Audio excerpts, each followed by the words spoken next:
मोठी बातमी मंत्रालय परिसरात युवक झाडावर चढला। तुपकरांच्या आंदोलनाला पाठिंबा देण्यासाठी युवकानं आत्मघाताचा प्रयत्न केला। तर मंत्रालय परिसरातून ही घटना सध्या समोर येते। मंत्रालय परिसरात हा युवक झाडावर चढल्याचं पाहायला मिळतंय। रविकांत तुपकर यांचं शेतकऱ्यांच्या सरसकट कर्जमाफीसाठी आंदोलन सुरू आहे। या आंदोलनाला पाठिंबा देण्यासाठी या युवकानं हा प्रताप केल्याचं सध्या समोर येतंय।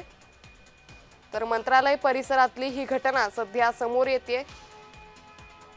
तर या ठिकाणी पोलिसांकडून सध्या या युवकाला खाली उतरवण्याचे शर्थीचे प्रयत्न सुरू आहेत। मंत्रालय परिसरातली ही घटना आहे। मंत्रालय परिसरात हा युवक झाडावर चढलाय। तर रविकांत तुपकरांच्या आंदोलनाला पाठिंबा देण्यासाठी या युवकानं आत्मघाताचा प्रयत्न केलाय। तर शेतकऱ्यांना सरसकट कर्जमाफी द्यावी या मागणीसाठी शेतकरी नेते रविकांत तुपकर यांनी आंदोलन पुकारलेलं आहे। त्यांच्या आंदोलनाला पाठिंबा देण्यासाठी या युवकानं हा प्रकार केल्याचं सध्या पाहायला मिळतंय।